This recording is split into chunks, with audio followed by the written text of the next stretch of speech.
Welcome, everyone, to episode 6 of Sports Talk with Coach Swanky. I'm your coach, Kevin Swanky, Lloydminster product, Lloydminster boy.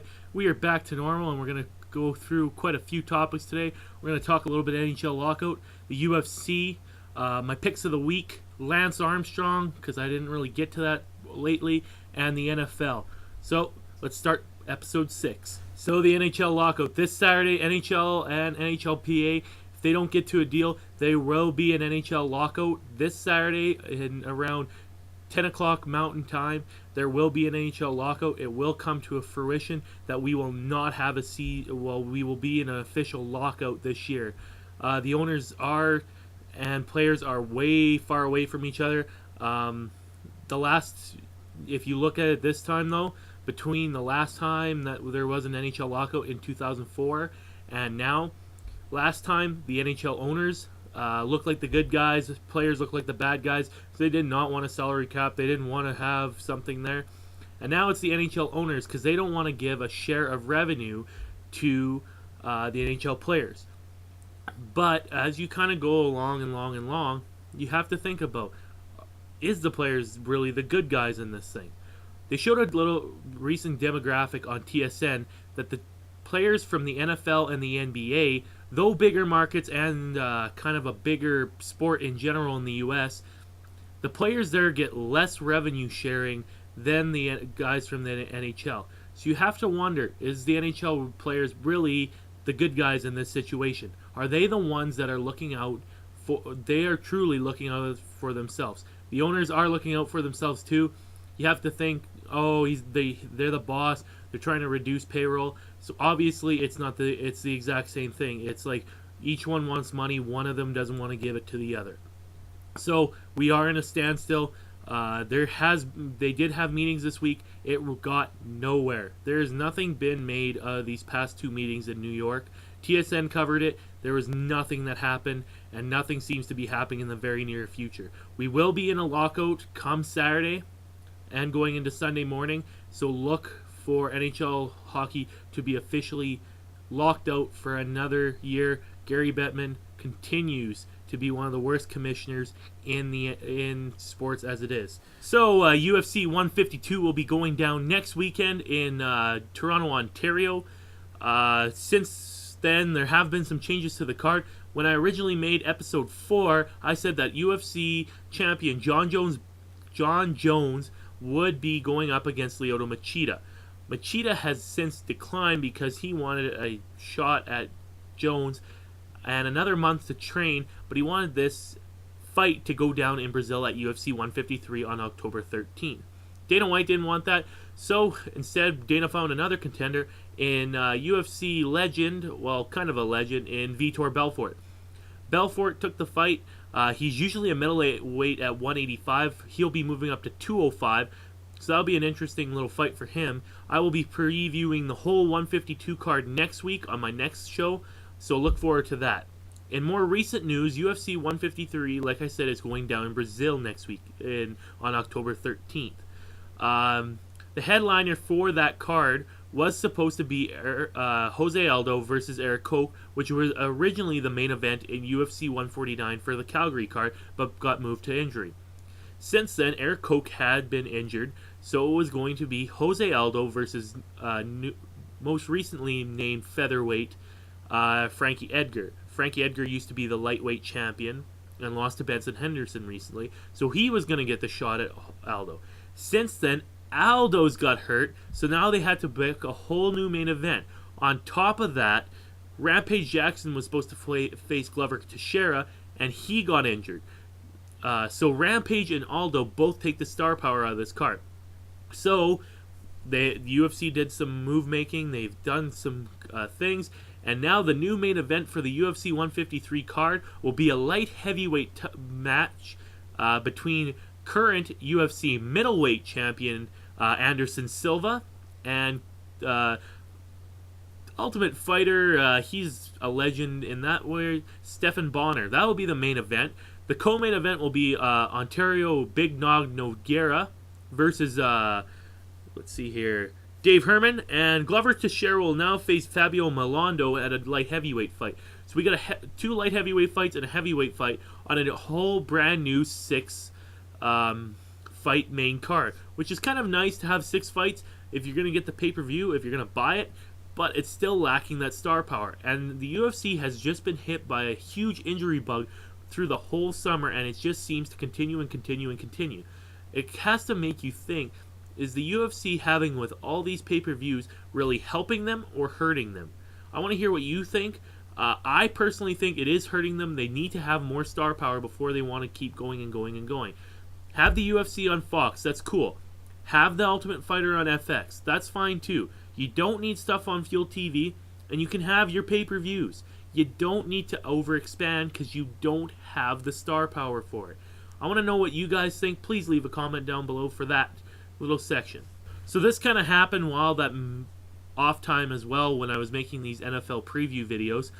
Lance Armstrong, I know it's a little bit of an older news, but it's something that's still big. He was stripped of his 7 Tour de France titles because of his dope that might have been doping through this time. I don't really have much of opinion on this, but I do say Lance Armstrong is a man. He is a guy that I can respect even if he does dope. Cycling's not a big deal. No one really cares about cycling. The only time people care about cycling is the Tour de France. Other than that, they could care 2 shits. No, not even 2 shits. None. Really nothing. No one cares about cycling, and if this continues and continues and continues, the only time that we're ever going to hear about cycling is when people are doping, because no one cares about these Tour de France, Tour d'Italia, all that other kind of thing. So we got to more focus on the guys themselves, not the races and the doping. So if you look at Armstrong as a man, as a character, he beat cancer, he won 7 Tour de France's, even if he was on doping. That is crazy amounts of wins. That's unreal. If you could win 7 Tour de France's, you're gonna get investigated for doping. But you are a dude. That is amazing. Yeah, that's all I gotta say. He's a good guy. I don't see the problem with this. Strip him of his title, sure, but Lance Armstrong, his character should not be affected by this. Straight, period. So, my picks of the week. Because the NFL is back, I can actually do a good chunk of picks, seeing as there's actually some football other than just CFL stuff, as there's only 4 CFL games, so it's kind of hard just to make picks out of that. So, I shortened it down to 4 picks as well this week, but they are going to be my sleeper pick, my bronze pick, silver pick, and gold pick. You guys use them how you like to use them. So my sleeper pick this week is going to be the Indianapolis Colts will beat the Minnesota Vikings. Andrew Luck, he did face a little bit more of a tougher defense than Chicago in his first week, so look for him to bounce back. He is still a rookie, but he will beat the Vikings defense. The Vikings defense outside of Jared Allen is very, very weak. And on offense, they have Adrian Peterson, Christian Ponder can throw a bit, and Percy Harvin is a good receiver. Other than that, there's not much there. So look to Indianapolis to beat Minnesota. My bronze pick of the week will be the Baltimore Ravens over the Philadelphia Eagles. Philadelphia laid a brick last week against Cleveland, and look to them to continue that streak. Michael Vick is not the quarterback that he used to be, and Joe Flacco lit up the Bengals offense or defense last week, and look for that to continue. So the Baltimore Ravens will beat the Philadelphia Eagles this week. My silver pick, Calgary Stampeders will play the Winnipeg Blue Bombers on Friday. Winnipeg has just been one of the worst teams in the CFL this year. So Calgary, they're on an upswing. They've beaten Edmonton in 2 close, really, really, really, really good games. Those were some of the best games in the CFL over the last 2 weeks. So look to that continue. Not a good game, really. Look for Calgary to continue to compete and to be dominant. Winnipeg will not win this game. That is my silver pick of the week. And my gold pick, the New England Patriots will beat the Arizona Cardinals. The Cardinals got lucky last week with the whole them facing Russell Wilson in his rookie week. Kevin Cobb somehow had a miracle game where he came in and won it after John Skelton got injured. So I don't see that happening. Tom Brady's going to light up the Arizona defense, and this is just not going to be a pretty game. If you have any Patriots guys on your fantasy football, put them in a heartbeat. I'm telling you, this will be a destruction for the New England Patriots over the Arizona Cardinals. So the NFL, it's back, ladies and gentlemen. We finally got good football for 1 week. I love the CFL, but the NFL is way more talented athletes, harder hitting, everything. It's just a better game. It is a better game, but I do love the CFL because it's more sped up. The NFL, it's kind of slow for me, so if you get those slow, boring games, it's just tough to watch. CFL, you can always watch unless it really, really gets out of hand, like that Saskatchewan-Winnipeg game where it was 52-0 on the Labor Day weekend. I watched the first quarter and could not watch another minute because it was just terrible football, and you just cannot watch that kind of thing.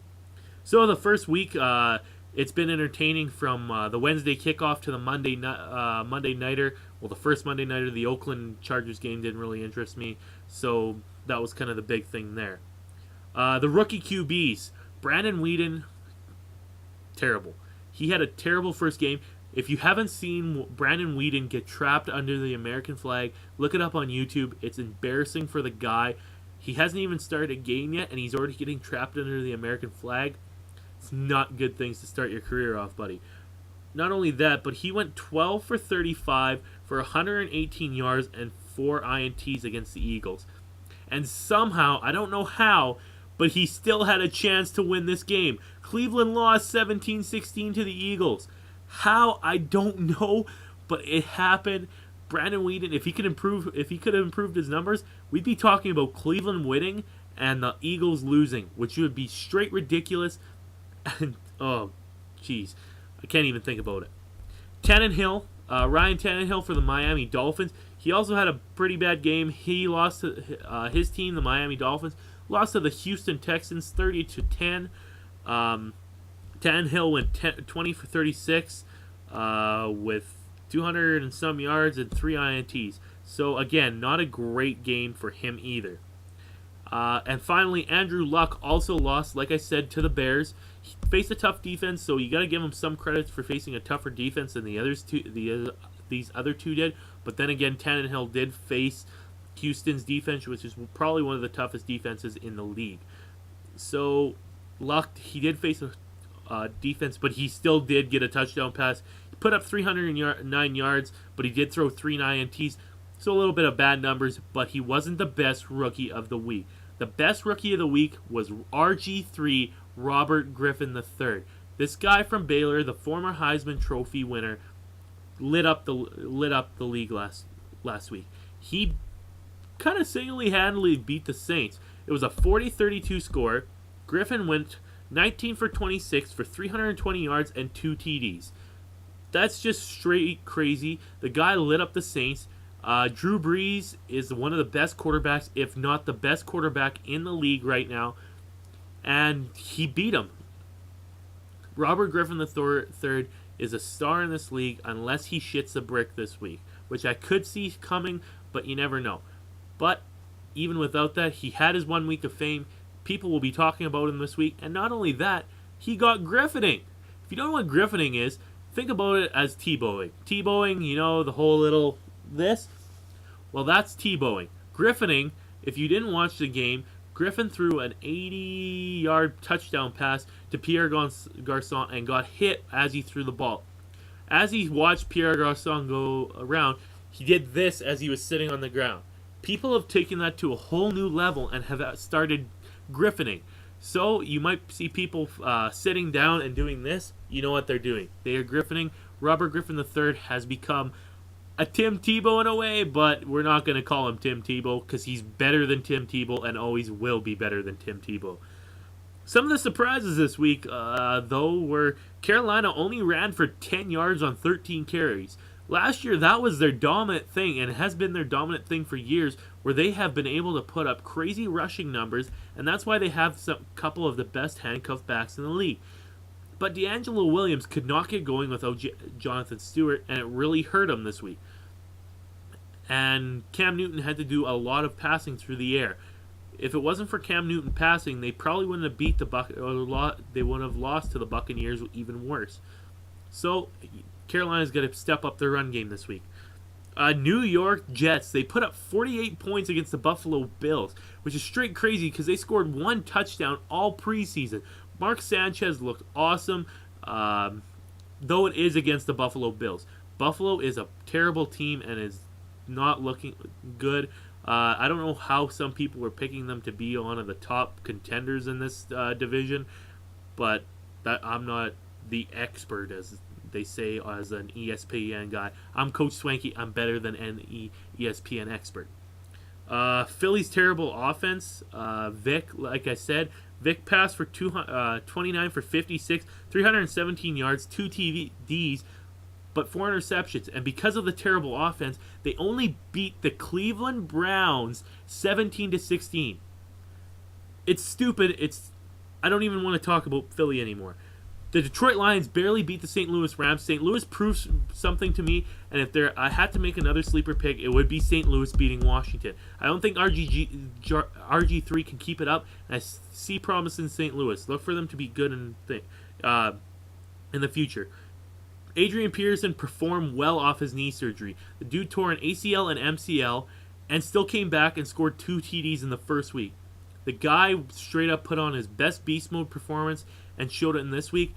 He plays the Indianapolis Colts this week, so look for him to have a big game, but I still see the Colts beating the Vikings in this game. And then San Francisco looks like the team to beat. They beat the Green Bay Packers. There was some questions about how they would do it, or if they would do it at all, and they proved people wrong. They are the team to beat in the NFC right now, unless Green Bay can get back on track. I'm still picking Green Bay to go all the way to the Super Bowl, but lose to the Houston Texans. San Fran's got a good team, but they do not have that great of a team, and I don't see it lasting all through the year. Another thing in the NFL, the replacement refs. There was some good and there was some bad. More leaning towards the bad, but they didn't do a great job. They didn't do a bad job. They were somewhere in the middle. Some of the big things that they did bad, a couple of things in the games I watched on the weekend. They gave Seattle 4 timeouts in the second half.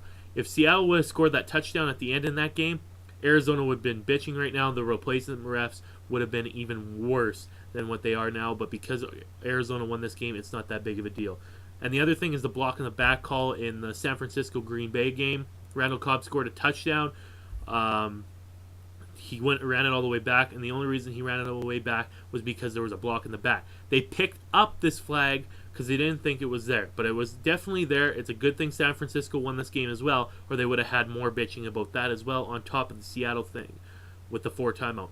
But because everything turned out all good, karma's all right, they did an all right job, and there's nothing wrong with it. The final thing I'd like to talk about is Peyton Manning. Anyone that said Peyton Manning would not come back and have a good year is a fucking retard. I said it. I'm sorry for the language, but it's what the truth is. Manning came back. He beat the Steelers in Denver, so it's a little bit tough to say because there was no James Harrison, no Ryan Clark, and Tim Tebow beat the Steelers in Denver. So there's nothing much to say there. Manning went 19 for 26, 263 yards, and 2 touchdowns. That's great numbers for Peyton Manning in his first week. He plays Atlanta this week on the Monday Nighter, so you could see better numbers for him, seeing as Atlanta's defense is a little beaten up this week. You're going to see Peyton Manning for the rest of this year. He will not get hurt. He will have good numbers. He's leading the Denver Broncos to the playoffs this year. I will guarantee it. So that's the end of this episode, ladies and gentlemen. Please like the video if you liked it. Please leave a comment down below on any of the topics that you think I was wrong on. If you want to put your opinion, please leave the comment down below. Please subscribe to my channel of Coach Swankmeister. I'll be putting out videos as soon as possible every week. I want to try and get as many things done in the week as possible. And if the views keep up, I will be putting up more videos, more parts for you guys to enjoy on the weekends. As for me, that's me. I'm Coach Swanky. Hope you have a good day. Stay classy, Canada and the United States and wherever the hell else you're watching this.